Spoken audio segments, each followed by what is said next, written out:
Welcome to the C3 Sports Podcast. I'm Cody. That's Kale. That's Colin. Run the damn ball, Pfeiffer. Boys, I know that last night didn't work out because of freaking lingering family. But talk about the best possible thing to happen with having to delay today was the big news drop today. No kidding. And No super kidding. Well, super regionals yes. got over finally. Yeah. And so we'll hit on the news drop in a few minutes, but first, let's hit on some super regionals. Are they still partying down in North Carolina? Might be. Incredible game there. I mean, get the walk off. The only team. How about just malpractice by USC and their pitching coaches? Yeah. Goodness gracious! You leave Yeah. a starter in the game way too long, and then just absolute carnage after that. Yep. It's too And bad. then the cool thing about North Carolina is the only team to make the College World Series twice in the last 3 years. So of if USC would have won, then it would have been a full 24 teams Yeah. being different. Man, you can do math. Dang right. But you texted us earlier, your math doesn't math. No, not what I was doing earlier. All right, so I'm like, yeah, well, if they lose to Washington, then it's basically over. And then I'm like, wait, there's 6 toss-up games in here, so that doesn't make any sense. I kind of figured. I didn't kind of figure. I was not surprised, I'll say, by West Virginia just steamrolling Cal Poly. How about Cal Poly not only having to travel all the way across the country in 4 time zones, but they get the noon window in both those days, Friday and Saturday. Yeah, we'll get over it. That's what happens when you're a mid-major college traveling to the East Coast. Yeah. And you're not going to be a primary super regional game that And- they're going to try to put on. And you're Good. playing against the 16 national seed. Right. I thought for sure there'd be 7 p.m. baseball. Yeah. The super regionals though were kind of a blunder. They were. Everything outside of that USC North Carolina regional was a sweep, and really, I mean, Not competitive. non-competitive other than Mississippi State and Georgia, and that was just a home run derby. I can't wait for last Georgia. I can't wait for Georgia to get to Omaha and hit reality. I feel like Georgia plays in a wiffle ball stadium. Dude. Yes. Like those ones you see where the crazy pitching and stuff. Yeah. Colin, Yeah, that ball was absolutely launched. Yeah. 324 feet. yeah. So Like, on it's- first glance, I it's thought it like- went over the scoreboard. I didn't realize it went right over the fence underneath the scoreboard. Well, no, it would have went over. They have a big net in front Okay. of the scoreboard, so it hit Okay. the net and then Okay. goes in between the. Don't get me wrong. Some of them balls in that Georgia Mississippi State Yeah. regional were absolutely crushed, but there Mhm. was probably also another. There was 21 home runs hit in Yeah. that Super In 2 Regional. games. And there was 35 hit in the There other. was 21 homers in that super regional. In 2 games, dude. I didn't know that. Well, there was Oh my gosh. 40 runs scored. Yeah. Over 40 runs scored in 2 Yeah. games. What? Because they combined for 30 on Friday, right? Or Saturday, game 1. Well, it was 13-12. Yeah. So And then on Sunday, it was 12-10 yeah. or 11-9, 12-10, something like Yeah. that. Yeah. So 45 runs in that Yeah. neighborhood in 2 games. Yeah. Jeez Louise. Jacob Parker hit 2 no-doubters. Daniel Jackson hit an absolute no-doubter. Yeah. But Daniel Jackson's freaking good, though. I know. Yeah. Golden Spikes winner. Okay, I have a question about him. Yeah. while we're on the topic, Cody. Yeah. You said you didn't like Daniel Jackson. Yes, because I compared him to the guy from Trouble at the Curve. Yes, but didn't you Yeah. say that he wore like highlighter?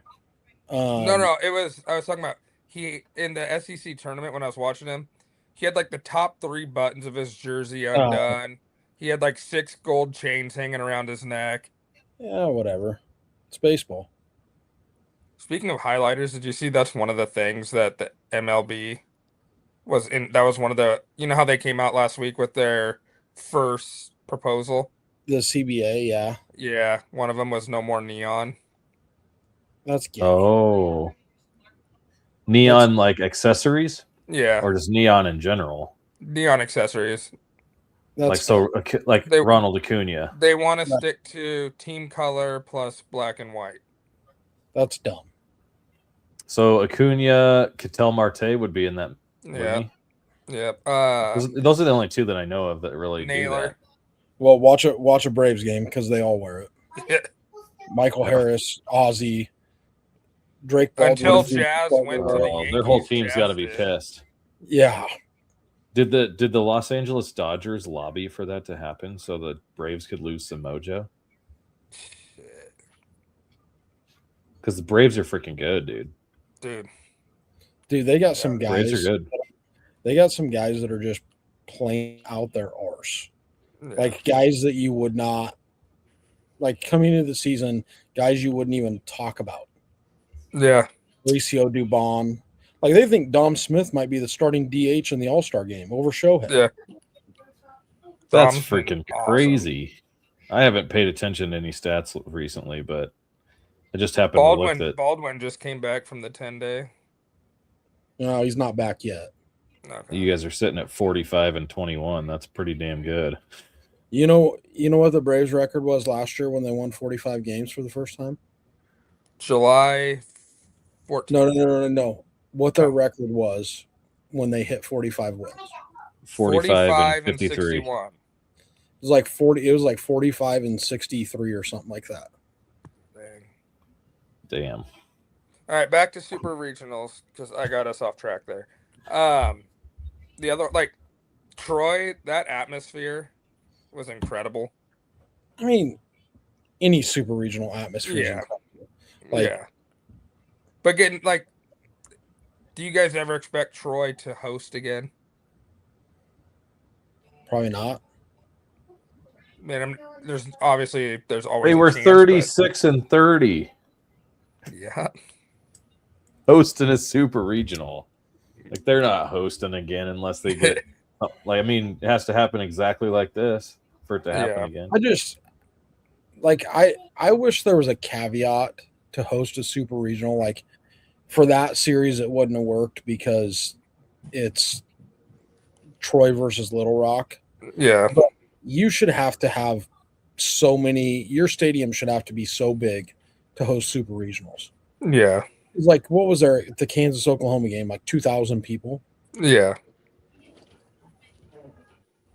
Like that doesn't create for a cool atmosphere. Especially at Lawrence is such a college town. With Right. school being out now, there's nobody there. Right. Well, but the stadium was sold out. That's all the stadium holds. Yeah, exactly. 2,500 fans. Yeah. That's And they had to official. bring in how much for the backyard or whatever they were calling that thing? Well, I don't think that includes the Oh, backyard. it doesn't. Okay. No. That's like that's what their actual stadium holds is like Okay. 2,500. Yeah, it says, however, during high demand matchups and NCAA tournament events, the stadium can accommodate up to 4,000 spectators. Right. I think there might have been that many people in the back of that frat house at the Georgia Super Regional. Right. Like you look at like you're talking about an atmosphere with Troy. Like look at like what West Virginia did. Look at Yeah. That hill behind the stadium, look at the atmosphere at North Which actually Carolina. turned What it into- was. a very bad deal. Right.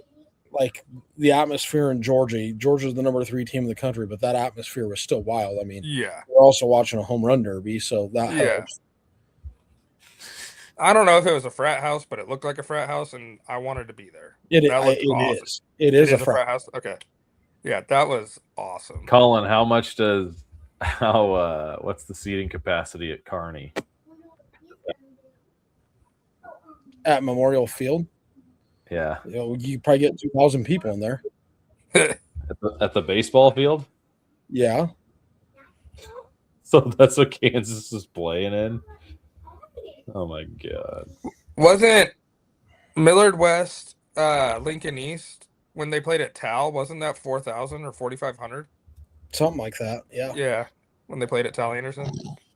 Incredible. The Kearney High School baseball team plays their home games at historic Memorial Field, which has a seating capacity of 2,000 people.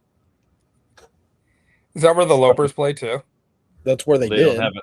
They don't have a it. baseball team. That's why Damon Day's the head coach of Omaha Scott. Oh, really? I don't know any history of UNK outside It's of been wrestling. cut for a while. How's that? Yeah, 20. Let's see, 2016-ish, probably. I've played on that field. I've played on that field before in baseball. I told Colin this story like a month ago. I dove for a ball in left field, and I was like easily still 10 feet away. So that'll bring us to our next regional because I have a question. I know Horton left Fullerton to start Oregon's program. What year was that? Was that like 08, 09? I think it was later than that. Was it? When Oregon baseball restarted. I want to say 2012. Mm.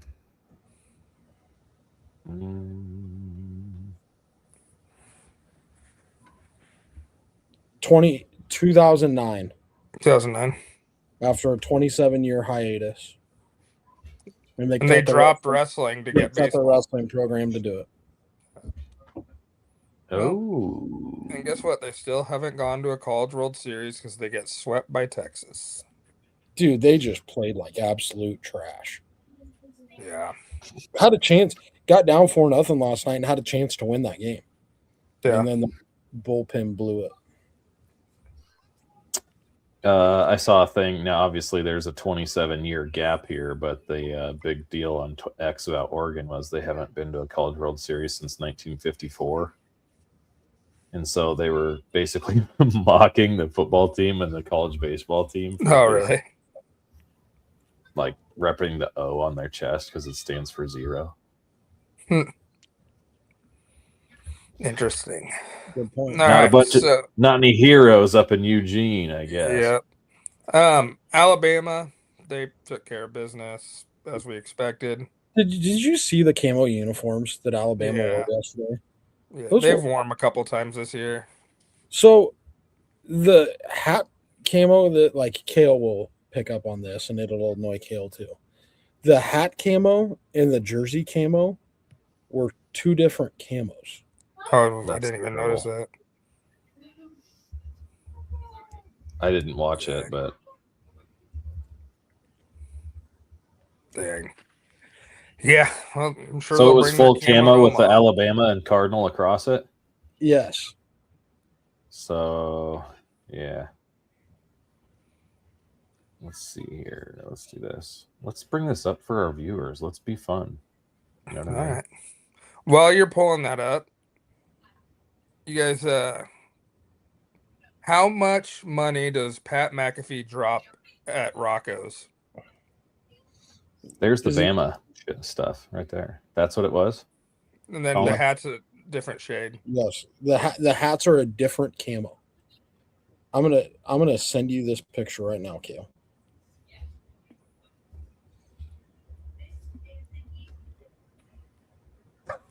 It's like sandstone. It's like Desert Eagle stuff for the hat and freaking woodland for the freaking jersey. Go look at the hat of the graphic that I just sent you. Go look at the hat compared to the jersey.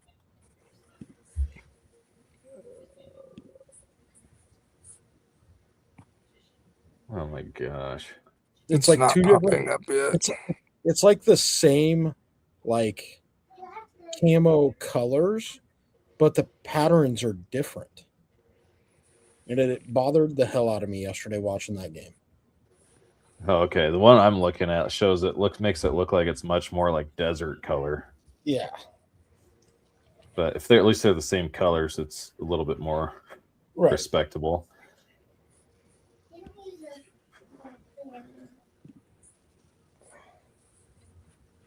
Fun. That's fun stuff. It's fun stuff. We love talking Alabama camo. Maybe they'll do that in football. So this one at the top, right, is what you're talking about? The very top center? Yes.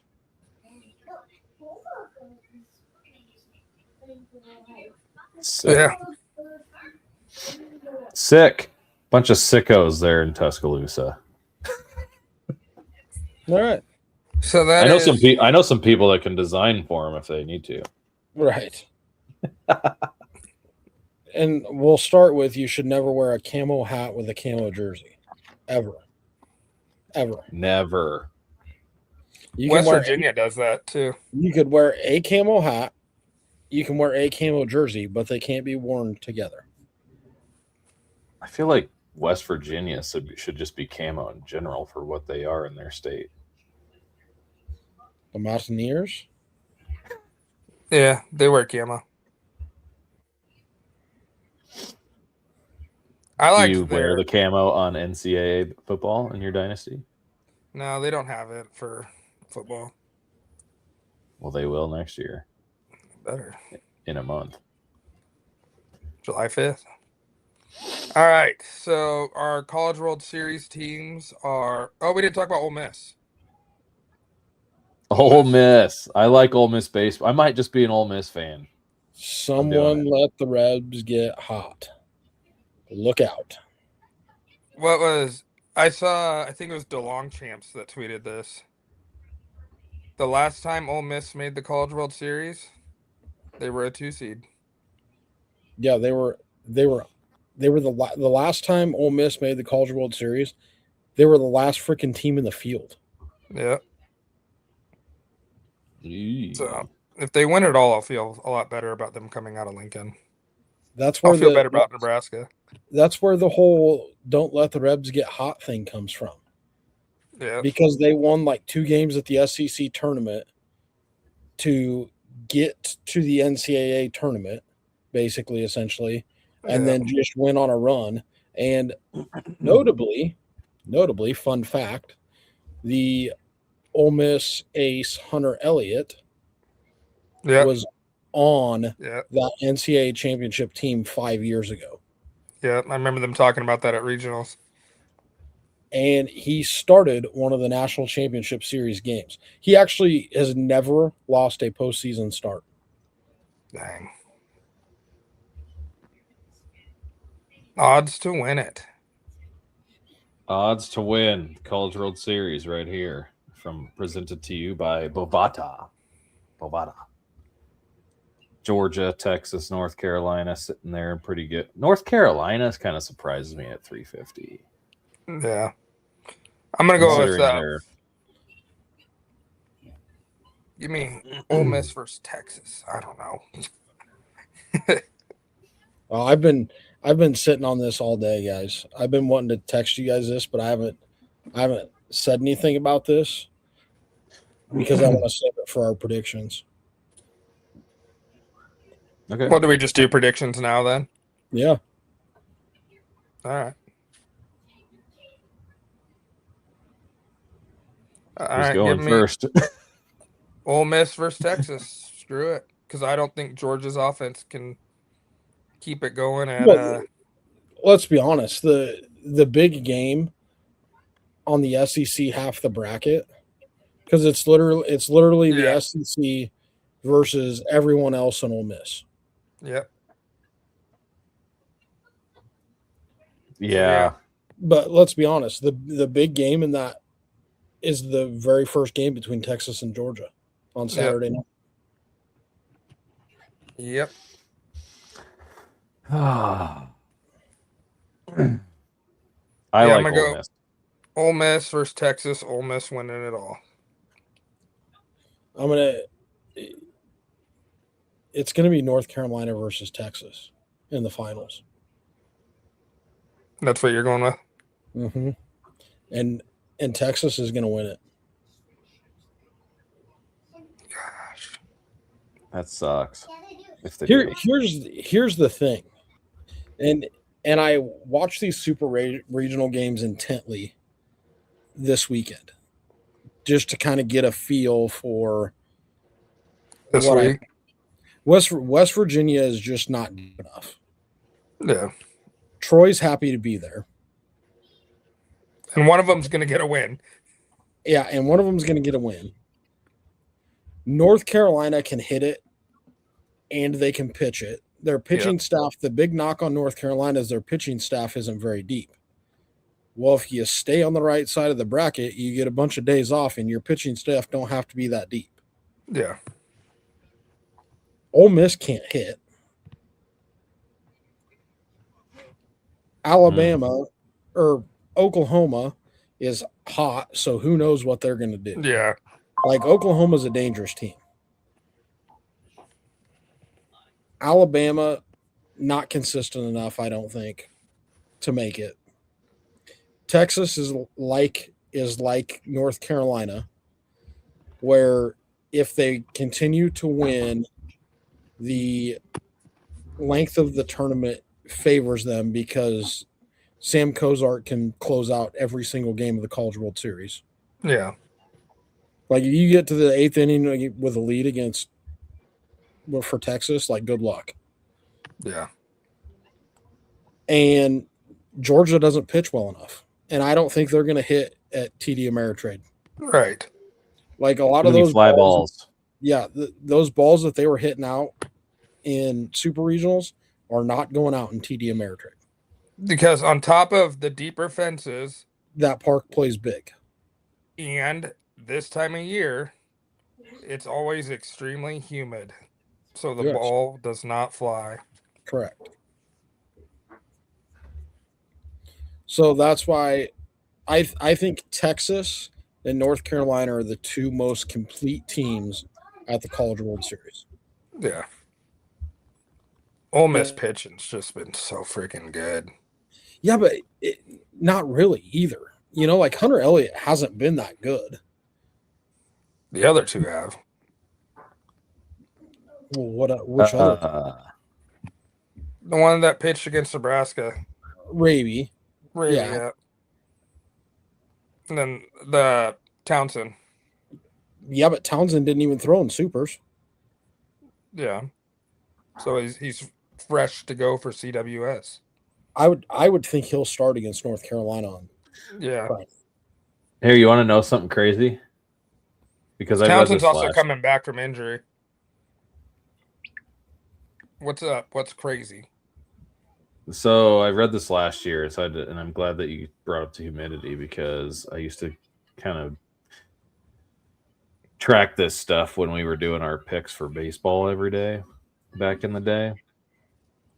And humidity actually helps a baseball carry further from an air perspective, but the effect of the ball, or the effect of the carry, is smaller than you think, because the moisture in the air makes the ball heavier because of the weather. Really? So the ball becomes heavier. It's not because the air is denser, because the air is actually thinner when it's humid, because water and or water vapor molecules are lighter than nitrogen and oxygen molecules that they displace. Well, thank you, Bill Nye. But yes, it does give a deadened ball effect because of the vapors absorbing into the baseball. Yeah. So, and once you know it, Thursday and Friday it's supposed to storm. Well, wouldn't be the College World Series without storms. I feel like we had storms here for the Big Ten tournament and regionals. Ask Colin. He stuck her out till 2 a.m. You betcha, baby. Twice. Yeah. It's fun. It's fun. All right. Well, did you give your College World Series? I said Ole Miss. And Oh man, I kind of like. I mean, it seems like it's natural to go Texas, but I'll go Alabama just because. Because their shortstop's going to be playing for the Twins. No, the Twins are going with Von Lackey. If he's there, Yeah, you ain't even gonna get there. he's not going to get past 1-1. You might be stuck with straight arm rock. Great. You know what? I'm not gonna get into it. Colin, who would you rather have? Since they're both shortstops, Rock or LeBron? Neither. Neither of them. No. Okay. He wants Dylan Carey. No. Dylan Carey's a third baseman in the major leagues. He wants Kojal. Kojal's a second baseman. I was gonna Kojal say got engaged. I thought he can't even throw balls to the first base without one hopping them from short. You The see Braves that he got drafted- engaged? The Braves drafted 2 shortstops last year, so we don't need one this year. All right. Well, Okay, are we going football yet? Jeez Louise. sure. Let's get off this freaking baseball stuff. Let's rock. All right. Do we do a rundown of last week or just hop right on to number 20? You can run them. You can run down the composite. You can run down All right. the composite list. All right. Composite from last week. Keelan Russell, carried by Colin, was at 30. Austin Simmons at 29. Jaron Kawe Sagapalute at Spatula. Spatula. Lenora Sellers at 27. Connor Weigman at Nice. 26. Alonzo Barnett at 25. Colton Joseph at 24. Bear Bachmeyer at 23. Malik Washington at 22. And CJ Bailey at 21. Which pretty much are my next 3. We're just in that list. So I'll get going. We are at number 20. We're going to go to 20 to 11 tonight. And so at my number 20, I had Spatula, Jaron Kawe Sagapalatelli from Cal Bears. Colin, it's your time to shine. I'm the only one. The That only key- one. I've been waiting to hear this for a week. We already talked about it the end of last week. He is what Ryan Grubb. It's Keelan Russell, since we didn't say. Yes, For the Keelan Russell. podcasters. Yes, it's what Ryan Grubb and Kalen DeBoer want in a quarterback. They don't want Ty Simpson, but they had to go with Ty Simpson because he was their best option. Yeah. Okay. And he's going to the Rams.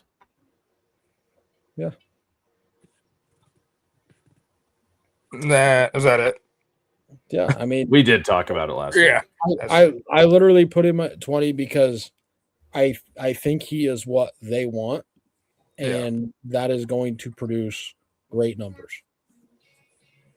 And then, Kale, this is where you had Alonzo Barnett from UCF. Yep. So, yep. I believe in this dude elevating Central Florida comparatively to what they had last year. I think. That don't Like- take a lot. I think, like Colin hit on, I think True. he's going to fit in a Scott Frost offense very well. Yeah. Yep. Speaking So- of which, for the podcasters out there, round of applause for Sean Callahan for going on RSS yesterday and putting all the Scott Frost was a drunk at Nebraska rumors to bed. Thank God. He was a drunk. I didn't even know. Yeah, that's all people wanted to slam on him about. Then, Yeah. What a nerd. so at 19, this is where I had the Bear Bachmeyer, BYU, Can't throw. except for 3,000 yards last year. Yeah. Against Big 12 defenses. What do you run for, though? 527 yards, 11 touchdowns, Oh boy. Getting 65% completion percentage. He wears a Except freaking for- fullback number. I know. And his Yeah, two worst that- games were against the only good defense he played. 47, right? Yeah. Valley County. Utah. You know why he wears 47 though, right? No. Who's number 47? John Lynch. DT, baby. DT? I'll let you think on that one for a little bit. DT baby, like he's well known. Jesus Christ, Donald Trump. Oh my god! Wow. Only person I could way think of that longer. was any good that did anything football wise that was 47 was literally I thought was John Lynch. Don't worry, Kale. I was confused too.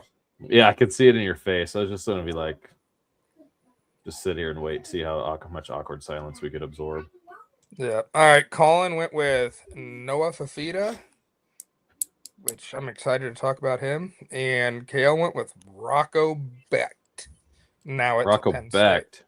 I feel like I might have him low. I feel like you guys do. I don't think he's as high as 11, but I think that he's probably low at 19 because he was stupid efficient. And for what Iowa State can ever put on the field, like he's only going to have that be so much more elevated at Penn State. Yeah, Yeah. they're going to have better talent around him at Penn State. Yes, I agree. Which Yeah. is going to what? Elevate his play, which means he should have been higher in your rankings. But he's playing Yeah. against Big Ten defenses instead of Big 12 now. What I True. tell There's you some guys offsetting about, there. Big 12 defenses suck. they do suck. He's this year's Fernando Mendoza. Oh my god. No, Josh Hoover is. No. Hey, Josh Hoover's brother committed to Nebraska to play baseball. Dope. Nice. It's dope. So Indiana will have the Heisman. Nebraska will have the Golden Spikes.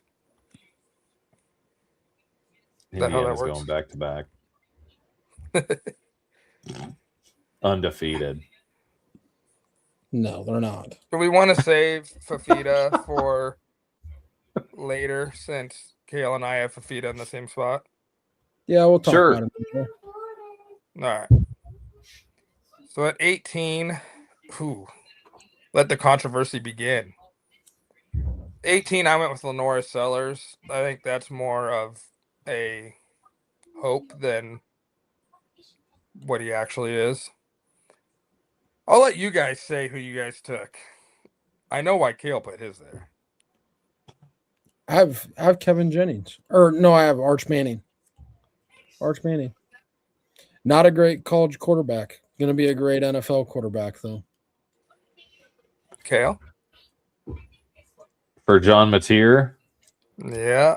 the only reason, dude, how many times did we go back and forth I on know. this in our text chain? And Yeah. you. Yeah. Like, everyone's like, oh, give him the Heisman. He beat Michigan. He beat Michigan. And I was like, Michigan isn't even very good. But everybody, like, I mean, I know he got hurt, but at the same time, His it was numbers drop off They're insanely awful. after the injury. yeah, it's no different than like the whole like Washington State to Oklahoma thing. Like, welcome to the SEC. You know, like He was playing with a broken thumb so. that he had to have surgically fixed So on did his Curtis throwing Rourke. hand. So On his did Curtis throwing Rourke. on his non-throwing hand. Doesn't matter. John Mateer sucks. Look at his stats. Don't follow just one game. He After he got hurt. threw a lot of interceptions. After he got hurt. He sucks. Yeah, but geez, look who Oklahoma played before he got hurt. Bunch of freaking cupcakes on the SEC schedule, I'll tell you that much. The biggest mistake Oklahoma made last year was trying to rush him back to play Texas. Yes. And he had no rushing game to help him. No, Rushing offense. that Jaden Ott transfer did not work. Yeah. Yeah. Jeez. I was I was high on Jay Knott. That did not work. No. So we move on to 17. Marcel Reed of Texas A&M for Cody. Hold on. Okay. 62.2% completion percentage for Mateer. That's freaking terrible in this day and age. Yeah. 14 touchdowns, 11 picks. Yep. That's awful. For a Heisman Trophy favorite that we wanted to give it to him after 2 weeks. He was only 21 of 34 in that week and 270 for 1 touchdown, 1 pick, and everybody wanted to just give him the Heisman. What was his rushing?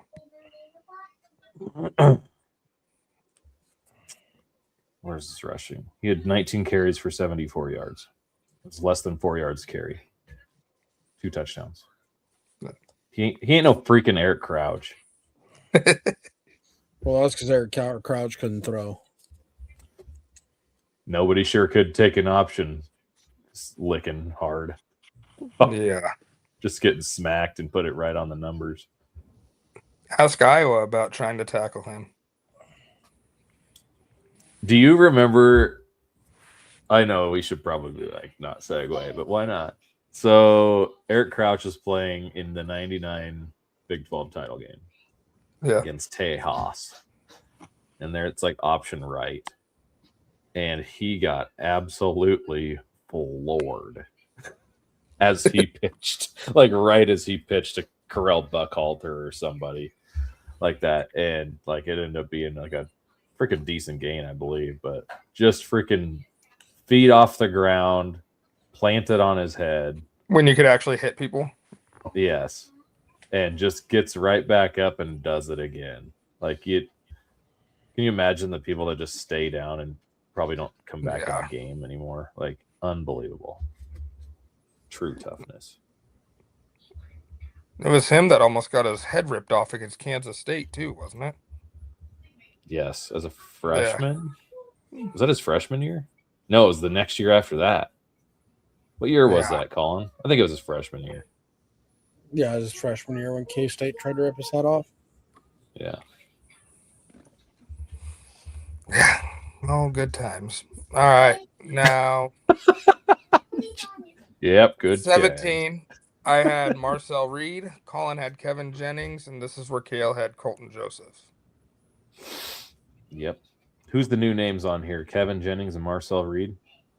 I had Kevin you Jennings. Yeah. So Marcel Reed. Yeah. And I think you guys have Reed higher. But yes. He was good, but it's what I talked about all last year. A&M didn't play anybody, and then when they did, they lost. They had such a weak. Their undefeated was about as bad as when people were talking about Indiana in 24. Yeah. He is fun. I'm not sure I am very stoked about leaving Reed at 11. After he also does not have Conception or Crickdrew anymore. Yeah. Can I change mine? After. Okay. Oh, you got to change. I want to move. It's going to change. How high up are we going to go tonight? To 11. To 11? Yeah. Well, I need to switch. Then I need to switch because I'm higher on somebody than I am him. And I want to. It's going to mess up the composite.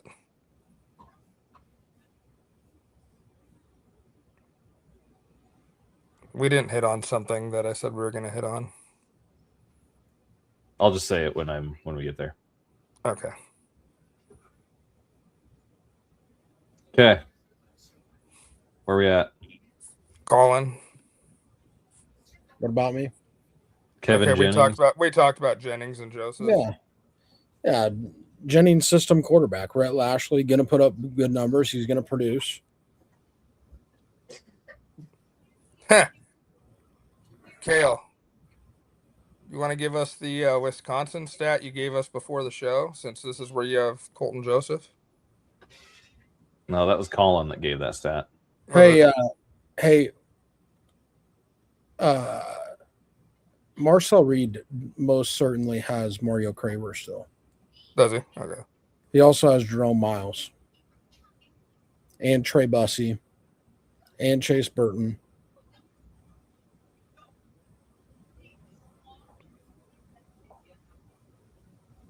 And That's all he needs. we'll see. Does he have a cupcake schedule again? You're underselling how good Marcel Reed is. Undervalued. You're overselling. You're undervalued. Overselling. Marcel Reed is not that guy. Well, they play Texas, Oklahoma, Alabama, Tennessee, and LSU. So we'll find out how good he is this year. And Tennessee and South Carolina.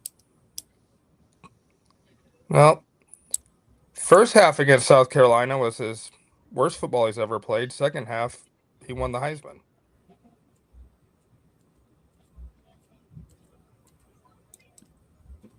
All right. Are we moving on? Yep. All right. 16 is where I had Rocco Becht. And then Colin had Malik Washington. Making his first appearance, Kale had Devin Dampier. Utah. You want me to start? Yeah. Because we've talked about the other two. Oh, that's right. Okay. So Dampier, obviously, there's a theme with mine. Like, I value dudes with their legs. And Dampier's an improv guy. Can be sporadic. It'll be interesting to see what kind of difference goes on at Utah. If if it's more dynamic than what it was. Yeah. Like with Beck being gone. Yeah. So, I don't know. I just like upside, and I think he's got the tools to be just dangerous as heck. And obviously, Nebraska saw that. So, yeah, he's just fun to watch, man. He is fun. He is fun. All right, moving on to number 15. Can't wait to get roasted here. 15, Sam Levitt, LSU for Cody. This is where Colin had Devin Dampier and Kale had CJ Bailey. I've just never been a Levitt fan. I think he was carried by Cam Scatabo 2 years ago, and then last year he got hurt, only played 6 games. This is crazy to me that this is what's happening. Cody. Yeah. Between the two of you and who was most critical of Sam Levitt over the last 2 freaking seasons, Colin has been way more critical. Oh, yeah. But, I think you could be right, but, I don't know. I guess the LSU thing's different, but my God. I expected Colin to just put Levitt, at 20. He's grown on Levitt. No, I haven't grown on Levitt. And but he loves Lane. He loves Lane. Yes. It's a system deal. It's a system deal. There's a reason why I stressed when we did this about it being college quarterbacks, good college quarterbacks. Sam Levitt is going to be a dream in Lane Kiffin's offense. And then he's going to get hurt week 3. No, he's not. Oh, yeah. I don't know where you come up with this durability issue stuff with Levitt. Because he got hurt 1 year. Exactly. And he barely survived his first year at Arizona State. And that was against Pac-12 defenses, and now he's going to SEC defenses? No, Cody. Arizona State? Speaking of good quarterbacks. Big 12, not Pac-12. Yeah. For it, one way or the other. They ride him. Crouch has got it. Crouch But he wasn't in the Pac-12 with Cam Scotabo. They won't catch him. Touchdown, Nebraska. Fuck you, Texas. 31 yards.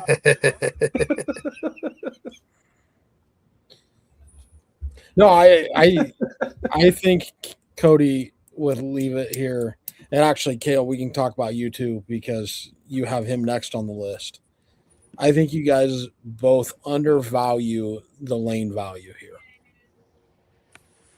Probably. Or maybe you overvalue the the lane value.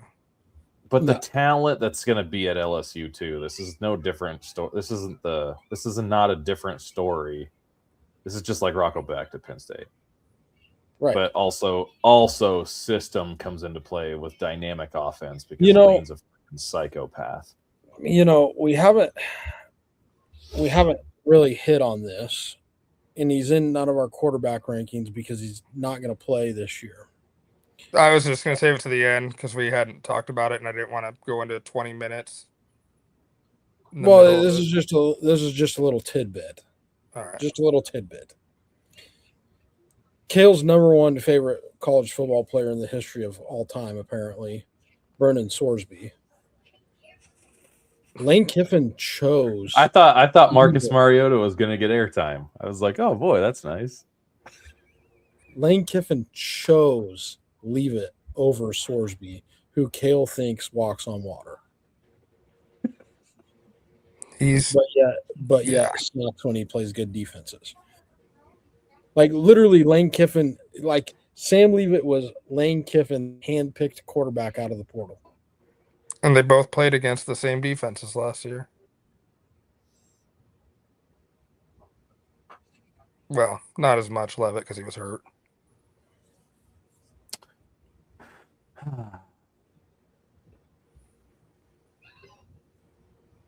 Okay. All right. Leave it there. Okay. Nope. Because So we go to. I didn't talk about CJ Bailey. Yeah, Right. CJ Bailey. You had him higher than both of us. CJ Bailey is who I want to move up to 11 and Marcel Reed down to 15. Okay.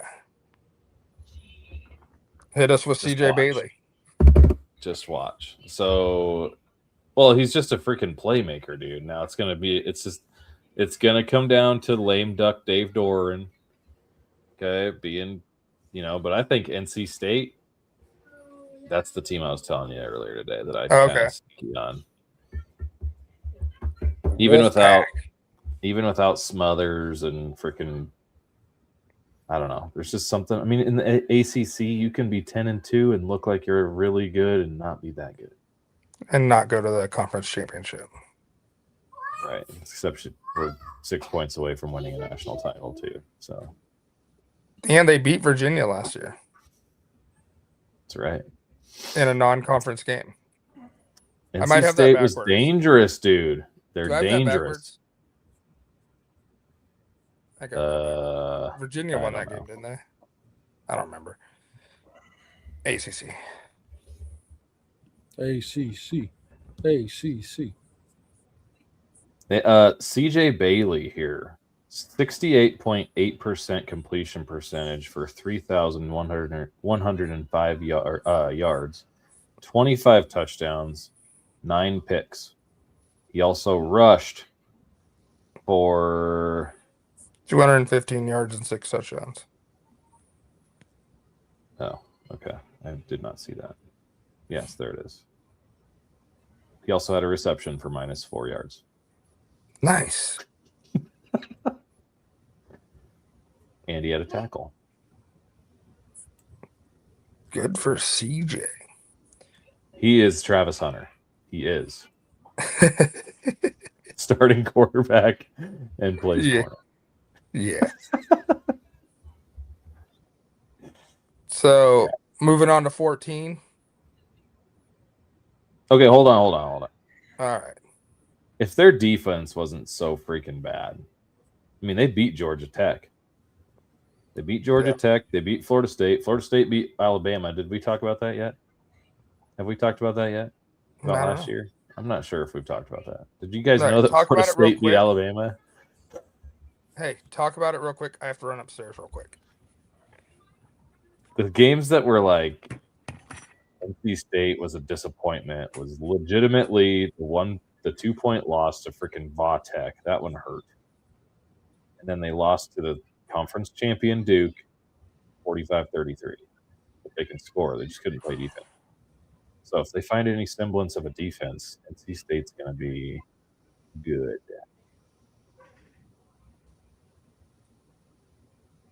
Especially in an ACC that's always up for grabs.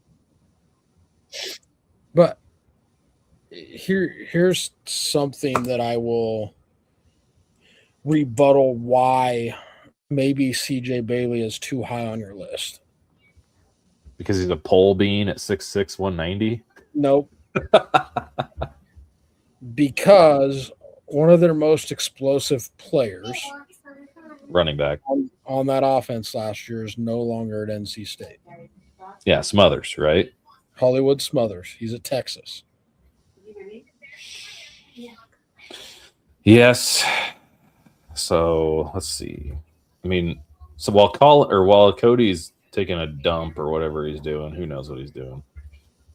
We should quick mention real quick that what our plan is that we're going to preview every freaking team out of every conference, and we'll go over depth charts Of the Power Fours. of the Power Fours. Yes, we are not going to do Kent State and the entire MAC, although there is a MAC team that we have. Yeah. So we will get through North Carolina State and go through their depth chart, which I'm excited to do. I'll just be interested. Like, I kind of talked about it last time that I thought that Dave Doreen was kind of a lame duck and probably on his way out. It's just kind of interesting. I'm surprised. So he's on the hot, like he was regarded as being on the hot seat most of last year until they pulled off some wins and all that kind of stuff. Like of coaches that should be, like who's the most likely, I guess is what they were kind of doing. I think it was Pate or whoever. And then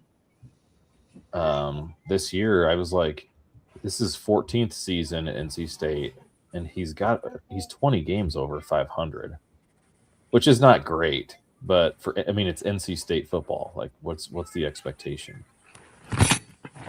Can't be much better than that. So I'm back. Everybody's. Were you wearing that Bama shirt before? Yeah, the whole time. Roll Tide. Did you know that Florida State beat Alabama Absolutely. last year, and Florida State was awful? Yeah.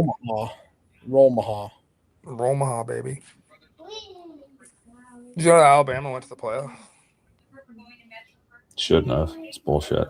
They did, All right. Did you guys move on at all? No, I told Kale why I didn't think that CJ Bailey needed moved up because Hollywood Smothers is no longer there. All right. So we're at 14. We're at 14. All right. This is where I had John Mateer, Colin had Bear Bachmeyer, and Kale had Sam Levitt. You guys know that I didn't even have John Mateer on my list. Yeah. Oh, no, I do. He's my next Yeah, you do. He's next one. I was like looking at that. I'm like, I don't have John Mateer on my quarterback list. What was it? I'll start with Bear. I have him on this list this high because he's like a linebacker playing quarterback. Yeah. Like I literally get home from Husker games, catch the late night BYU game, and watch Bear Brockmeyer just run around out there just mauling people like a bear. The dude's fun to watch. He is. Puts the team on his back. Also has a really good running back with him. All right, Kale. Let's talk about you with Sam Leavitt. Hold on. I got something for you.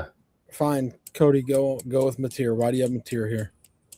Because I think Mateer, he really got hampered by that injury. Yes. And I know Kale talked about his stats after the first couple games, but I think a big part of Mateer's game is his rushing ability. And look at his rushing numbers after he got hurt. It wasn't there. So I think that really made it. I really think that really made him one-dimensional. They're trying to protect that hand at all costs. Right. But you also got to realize, like, you're not going to run in the SEC like you did against the Mountain West teams that you were playing when he was at frickin' Washington State. Like, there's a little overvalue there. Now, the one thing that I do think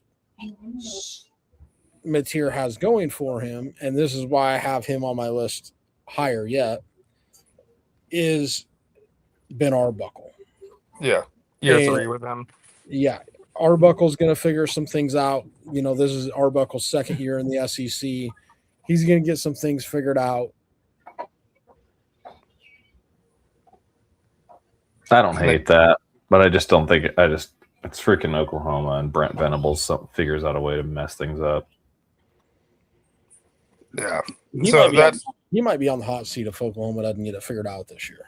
Yeah. They just made the playoff. It's Oklahoma, man. They have higher standards. Yeah.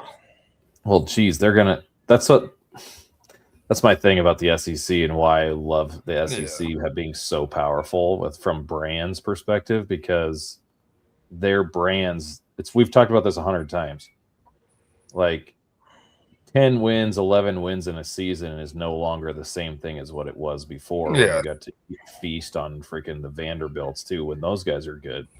Like, so winning 9 games a year in the SEC, now that they're playing 9-game conference schedule too, like the has to temper the expectations, because, and that's the same thing should be said in Big Ten play as well. Like, Kate talked about that on Sunday. It's just not the same. I talked about this, and we talked about this all year last year. It's not the same thing. It's so, like, people are still living like it's scheduling in the 90s, and everybody's playing Pacific every other week. You know, quick trigger to freaking fire guys. So I guess my point is that if their expectations in the SEC don't get tempered, then it's just going to be a freaking coaching carousel, which probably destroys its own conference. They're going to cannibalize themselves. I think the other thing with Venables is the fan base doesn't like him. That's from what I see on Twitter. So obviously it's social media. Well, that's so weird too, because they were really good. He was the DC. Yeah. Under Stoops. So he feels as close to an Oklahoma guy as anybody. Yeah. Anyway, I brought you some Bear Bachmeier stuff. All right. If you want to take a look. Absolutely. The Bear. You see Cotton muraling Kingston, and it's a run for Bachmeier and a hurdle. Oh, that's a Bear. Yeah, how can you not love that? The fastest way the to Bear my heart right now is to watch a guy attempt a hurdle on a football field. He gets vertical. He says, ha, ha. Look, doesn't even touch him. Protects himself. Look at this right here. Benny gets up. You love to see it. BYU top 10 of the country in yards after the catch, per catch this year. Fake it to Martin. Look at that. Dot. But he can't Dot actually, that's BYU. Beautiful. So a go route down the sideline is like home to him, and his home is just imagine this. You know, we only got to know who Bear Bachmeier was this year because of the guy at Tulane freaking decided he wanted to have premarital sex. Yeah. Ratzlaff. Yep, Jake Retzloff. All right, now we get to talk about our boy. Design run. There's a Bear. There we go. This is the other one. Sorry. Bachmeier straight ahead. Design run. There's a Bear on the loose in Provo. Bachmeier is in. Touchdown. Okay, that's kind of cool. He's the man, dude. Yeah, gosh. And you didn't like him. I only have him there as I don't even have him. Oh yeah, I have him in his honorable mention. So we get to 13, and this is where Kale and I have Noah Fafita, and this is where Colin has Mateer. Arbuckle factor. Dude, I was talking to Kale before you hopped on going, I feel like I have Fafita too low. Yeah, Noah I don't. Fafita. What's up? I don't know if you have him too low. Like you're never going to convince me that putting up good numbers in the Big 12 is good. Yeah. And like I don't know. I'm getting closer to agreeing with that, and I hate it. I hate that I agree with that because I don't quite yet want to accept the fact that Big Ten and SEC are that much better than the Big 12 and the ACC. Well, because I still don't believe that it is. Are they better and deeper? Yes. Is the gap huge? I don't think so. I think the ACC is closer than the Big 12 is. I think the top of the Big 12 proved 2 years ago that it's still, well, maybe not I don't know. Arizona State had a pretty good performance against Texas, but when you really think about who's in the Big 12, it's like, maybe not. You might be right. Who did Arizona State beat to play Texas 2 years ago? They didn't because they got the bye. Oh yeah, that's right. Because of the stupid way it was seeded. Right. Like Texas beat Clemson, right? I think that's what it was. Sure. We'll go with it. I just like I don't know. To me, watching Fafita on film, like he was just running, like he reminds me a little bit of Kyler Murray. I could see that a little bit. Not very big, running around, like getting sacked, holding the ball. Like I don't know. Like Fafita was good when he had Tortilla McMillan. He had better stats last year. Arizona was good last year. Now, we have to. We're gonna have to disclose what good is to each of us because when I say good, it doesn't mean Colin's good, and then there's always freaking fists flying and bitch slaps taking place on who's right. Yeah. And what was Arizona's record last year? I think they were finished 8-4, but they were right there in the hunt to freaking play for a conference title. In the Big 12. Oh my gosh. They can only play who's in front of them. I get that. But if you put Arizona,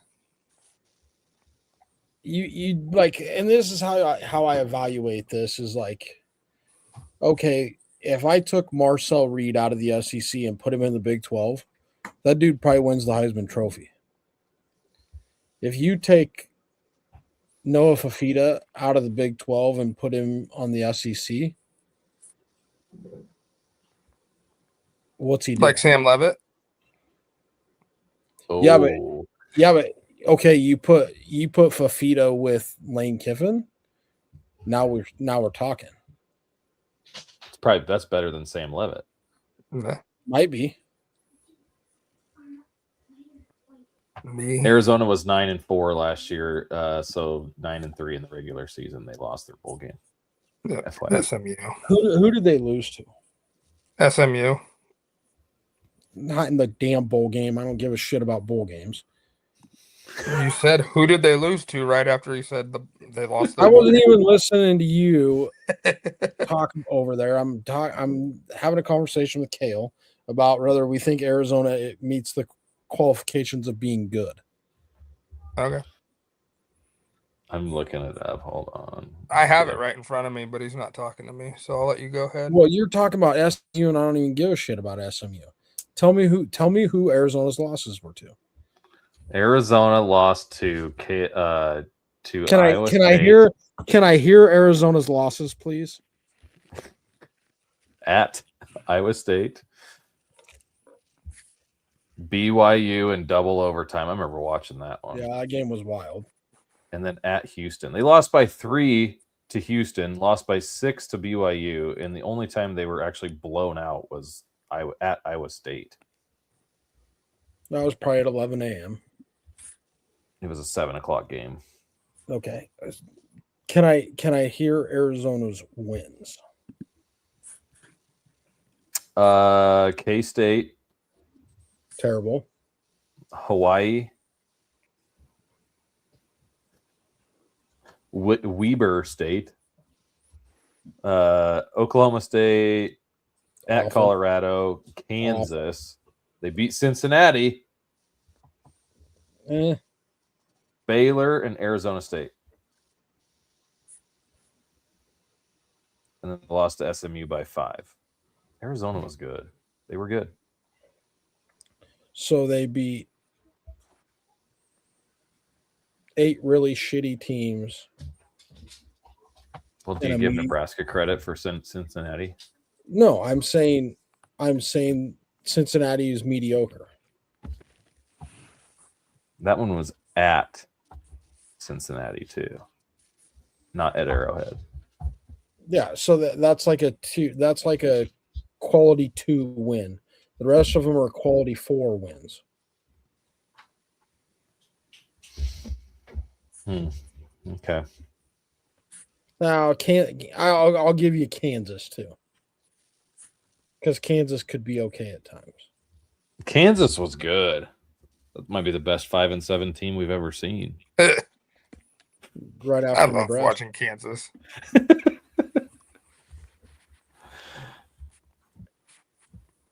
Oh man, yeah. 5-7. Yeah. Well, there's our Noah Fafita. Yeah, Arizona did not play Utah or Texas Tech. So And they didn't play anybody. K-State was a non-conference game. That's right. Yep. His worst year was Tortilla's senior year. Wasn't he? Yeah, it was the first year that Jed Fish was gone. Yeah. Right. Because he was freaking awesome with Jed Fish, and then the bald guy, the old guy they hired or whatever. Ollie, what are you doing? Get out of here. Brennan? Yeah. Hey, get out of here. Move on.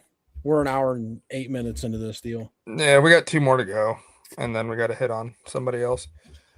So this at 12 is where I had Gunnar Stockton, Colin had Marcel Reed, and Cale had Arch Manning. Shall I go? Go for it. Gunnar Stockton. I know you guys talk about how he drops it down a lot. 70% completion, 24 touchdowns, 5 interceptions, 2,800 yards, 462 yards rushing, 10 touchdowns. The difference at the end of the year when his numbers fell off is when his center got knocked out for the season. Oh. You would think with a name like Gunner, he'd be gunning that ball down the field, not gunning that. He does not do 5 yards. Check down Charlie. He's legitimately Sam Keller. Just check it down to Marlon Lucky. 386 pass attempts, 53 were 20 yards or plus, 17%. That's bad. Check down Charlie. And he wins. Was the rest of them 19 yards down the field? But or he could be big game Gunner. He was awful against an ACC defense that wasn't even very good. The Georgia Tech defense was not good this year. Last year. You mean the game that his first game without his starting center? That's not a thing. It is a thing. It's not a thing much as you think. Okay. Because that's when his numbers fell off. Well, unless that center was picking his ass before he's touching the ball and getting Gumby freaking swamp ass all over the ball, it's not going to make a difference. Because, yeah, he. Especially when you're Georgia, that doesn't make a difference. If we're talking about Nebraska, you're going from like a 4-star center to a white walk-on from Hyannis. Like His center Georgia's is a going white from a walk-on. 6 foot. Georgia's going from a 6'3" dude from Grayson, Georgia, that's 305 pounds that was a 5-star to a 6'2", 295 dude from Buford, Georgia, who was a 4.5 star. Like, that's not a real So thing. Georgia's starting center is a walk-on. Coach's kid. It's Drew Bobo. Yeah, Okay. shout out to the Longhorns of Hyannis. Never thought they would ever get airtime on the C3 podcast. But my point is like at Georgia, losing your center is not a real thing. Well, it certainly looks like it in his numbers. And when you watched him. Hey, eye test, man. And There's- you know about me and the eye test. Yeah, it doesn't Go pass. watch him prior to losing his center and after losing his center. Go listen to Josh doesn't- Pate talk about losing Bobo. Go listen to Joel Klatt talk about losing Bobo. It What was do a those huge guys deal. know? Those guys don't know Jack. Joel Klatt, he played at Colorado. You don't even remember Right. his time there. He was so high. Yeah, well, Joel Klatt, voice of NCAA 27. Thank God. Sick of Kirk. Now, Colin, would you like to hit on, or it was Kale, I guess. Kale, would you like to hit? Because this is where you had Marcel Reed. No, this is where I have Marcel. No, Reed. that's where he has. I have our. Yep. You have Marcel Reed. Colin has Rocco Becht. Nope. No, I'm reading a line ahead. Okay, Yeah, I got it. I You changed colored the it. color. Because you're highlighting them before we're done with it. Yeah, I know. That's what threw me off. Noted. Okay, All right. Marcel Reed, Colin. Dude, I'm a huge fan of Marcel Reed. Huge fan. Like I just said, you take him and put him in the Big 12, he wins a Heisman Trophy. Okay. He would. Well, I'm put not up, a fan. I'm not a fan of Texas's. Arch Manning. So. Yeah, college game, no. But I didn't say this when we talked about Arch earlier. But there is a Manning factor in this deal. But the Manning factor is going to carry more weight in the NFL than it is in college football. Sure. But one thing that I can't get out of my mind, and I think this is going to hurt Arch Manning when it comes to the NFL draft stock, is that game film against Ohio State last year when he played a true NFL defense. Because Ohio State's defensive coordinator, Matt Patricia, came from the NFL. He's giving quarterbacks NFL pictures pre-snap and post-snap. And Arch Manning, given it was his first career road start, but he was bad. And Arch Manning was bad for a good majority of last year. But I do think He was awful. I do think that he will get it fixed. They will get the ship righted. Now, I don't think he's a top 5 quarterback in college football, but I do think he will be much better this year. Well, if he's standing over freaking UTSA dudes in the end zone when he, like, what was that? And they were like, he's back. The freaking dudes on ESPN, they were like, he's back, and they were playing some freaking PUD in week 10, right, from Texas. Who Well, was that? All he's got to do is sit and throw to Cam Coleman this year.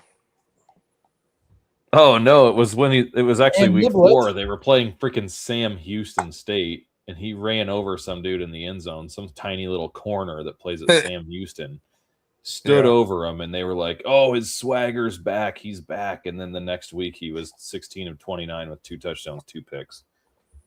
Like, Yeah. and then in a loss to Florida, who was bad. So, and then at Kentucky was awful, 12 of 27 for 132. After that, he wasn't really all that bad against Mississippi State, Vandy, Georgia, and Arkansas. And then against A&M, he was bad again. But they won that game.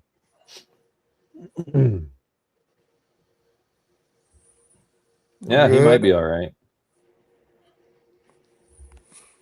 Yeah. He put up way better numbers than I thought he did, though.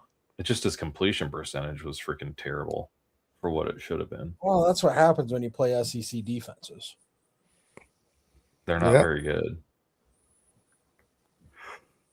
SEC defense was schedule pretty brutal last year too. Yeah. I know Oklahoma's was really brutal.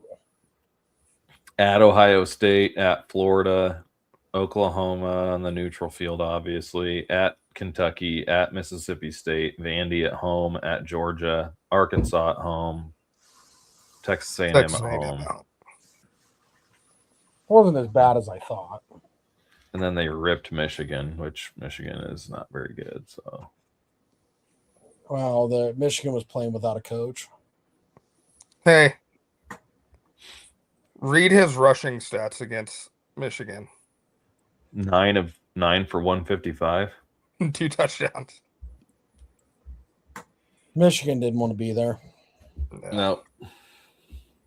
I put zero stock in the bowl game stats. Yep. All right. 11. Last one. All right. And this is where at 11, because I misread the highlights, Colin had Bracco, Kale had Marcel Reed, and this is where I have Jaden Mayava. Way too Mayava. low. What's that? Way too low. Mayava, I'll be curious to see what he does losing his receivers.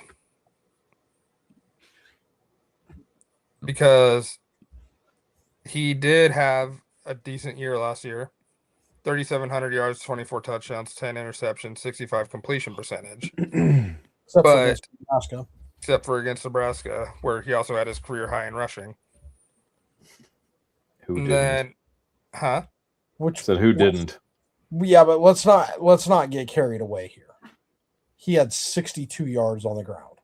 Let's not act like he ran for 190. Prior to that, he had only rushed for more than 16 yards once. This is a no spin zone. It was against Nebraska. So, yeah, I like what he has. I just think he's well, I can't say too inconsistent because he does put up good numbers, but I'll be interested to see what he does losing his top 2 receivers. Well, they pulled who'd they pull out? Oh, receiver out of NC State transferred to USC. Terrell Anderson. Supposed to be the starting X. Otherwise, they have a ton of freshmen on their depth chart, which we'll get into that shit later. But yeah, they had the number 1 recruiting class last year. You said who transferred from Arizona or NC State? Terrell Anderson. He is not even listed on their roster. On ESPN. On USC's? Yes. He's on the 2026 projected depth chart by OurLads.com, the place that I... Not on their depth chart, or not on their roster on ESPN.com. Let's see USC's website. Yeah, I never trust ESPN. Their shit sucks. It does suck. But it was just a...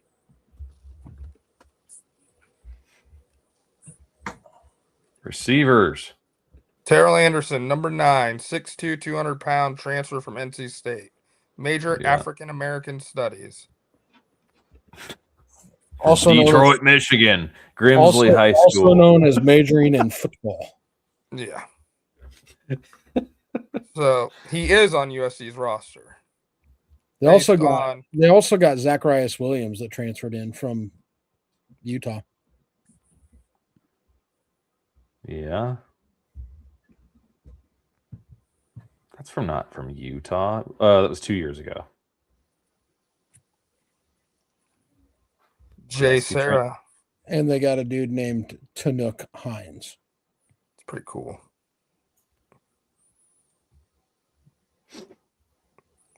Yeah. Luke Weaver.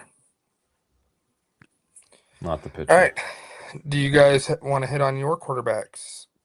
No, because we Colin? just talked about Marcel Reed. So I'm interested in I said it earlier. I think Rocco Beck could finish way higher on this list.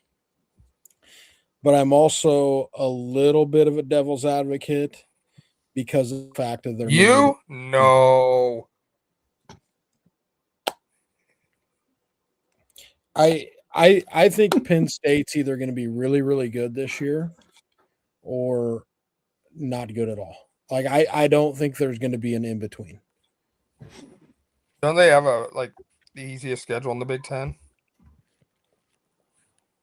Probably that'd be par for Matt Campbell's course in the Big Ten.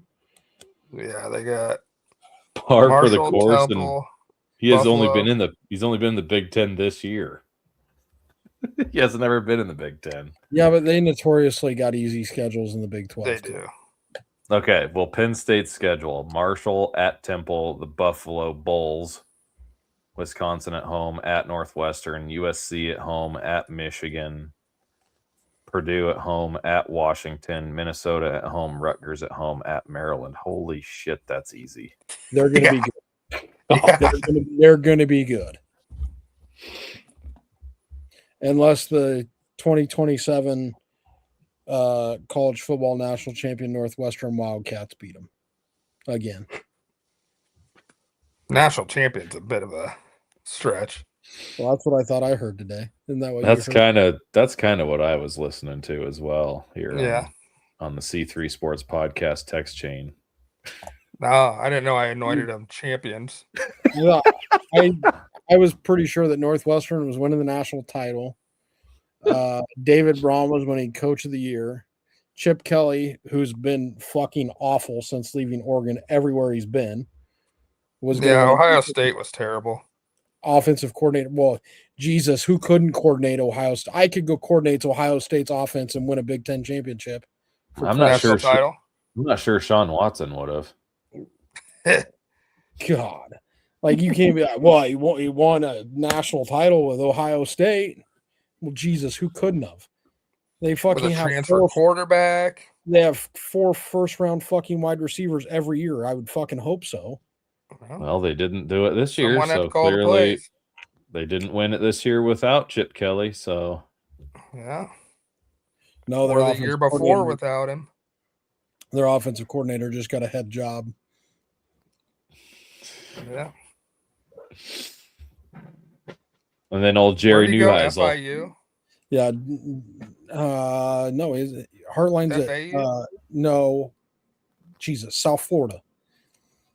Is that what it was? Yeah. Oh, Heartline. Yeah. I knew it was one of the Florida schools. Yeah, But, Ohio State's going down the dirt now without their lead recruiter. Well, they still got Chris Henry. Is Zach Smith still there? No. He's a podcaster. He's one of us. No, but I like Rocco Beck is good. He's accurate. Yeah, I agree. He is good.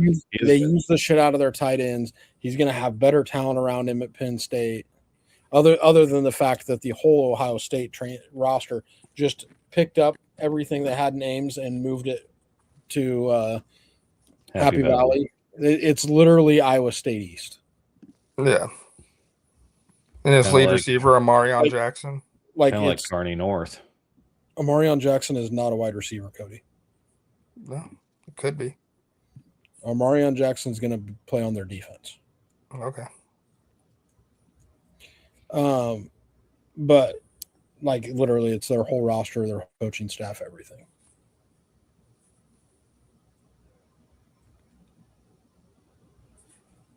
Okay. That is 20 through 11. Well, we have gone an hour and 25 minutes. This was a fun episode, It fellas. was. Give us the composite. The composites. Oh. No, we're not done yet. Yeah, we're not done. Shut that music off. We still got another big topic to talk about. Oh, yeah. At 20, Gunnar Stockton. 19, Damon Williams. 18, Anthony Calandria. 17, Kevin Jennings. 16, Rocco Beck. 15, John Mateer. 14, Noah Fafita. 13, Josh Hoover, who we'll talk about in the next episode. 12 Haven't is even Byron talked Brown. about him yet, and he's in this grouping because Colin Yeah. didn't have him in his freaking list. 12 is Byron Brown, and 11 is Marcel Reed. 12 and 13 will be fun. Now we get to the news of the day. Kale's boy, I can't even say that because I was really high on him too, after Kale talked me into him, is going, well, he got his junction approved, overturned, I don't know the correct terminology for it, but is now eligible to play this season, but the NCAA is appealing. What are your thoughts? He better not fucking play. And here's, like, if he plays, college sports, as we know it, are done. Yes, And, the like, NCAA is done. Right. Like, and here's the thing is now, like, I don't know if you guys have been on Twitter tonight, but Troy Dannon and Georgia's athletic director sent an email to all coaches and said, if you have Texas Tech scheduled, we will be taking them off your list. Like, Texas Tech is going to have troubles getting people to play them. And, like, the Big 12 had a meeting today about everybody not playing. Like, it's going to get ugly. Yeah. I mean, we've seen how many guys at Georgia Tech get busted for an amount of reasons and they're able to play, right? And then we see Hunter Deckers At where? Georgia with all their arrests. I thought you could have. I thought you said Georgia Tech. I might have at Georgia with all their arrests. And then you have guys like Hunter Deckers from Iowa State, Nelson Brands from Iowa, all these guys who made like $20 bets lose all of their, time left that they had to play. And now you have this guy who all of a sudden can play because he had a Texas judge. And there's so much wrong with that. And he gambled $90,000. Yeah. In games that he suited up for. Yeah. I can't get over the fact that it's like this whole, like, this is oil money speaking and lobbying to the judiciaries in Texas. Right. That's all it is. Like, if you think anything else that this has anything to do with fairness of who it is and like about the player, it's about those that have the vested interest in Texas Tech and all that money that's been coming in, not wanting to see the money that they have, that they're wanting to spend, go to waste. Yeah, but here's the thing: is he's not getting paid if he don't play. But they don't have a backup option. That's the point. Yeah, so they're forfeiting. Will Hammond. Oh God, he was awful last year. But here's a question for you: is there any chance like a Supreme Court could get involved here? I think so. The way everything's going right now. And be like, dudes, this is not okay. Like, this is. Well, the big thing is the NCAA is going to fight this. They're going to have to get it in a courtroom outside of the state of Texas, which I don't know if they can. How do you do that? I don't even know how you do that. Get it. I'm not a lawyer. I'm not a lawyer, so I can't answer those questions. They would just have to fight it with bias. I don't know. I'm not a lawyer either, but I'm sure there's a way they can get around. We're not going to fight this in Texas. Yeah. That's a Clay Travis question. Former lawyer turned sports guy. I'll be interested to see what like Josh Pate has to say about this whole deal. He had a long rant video that came out today, 11-minute long. I was gonna say, I just got the YouTube notification that he just put it up 44 minutes ago. Yeah, he went off. I might have to watch that before I go to bed. Yeah, I need to go to bed. All right, we'll be back later this week, Wednesday or Thursday. We'll figure it out. But thanks for joining us, and we will talk to you guys later.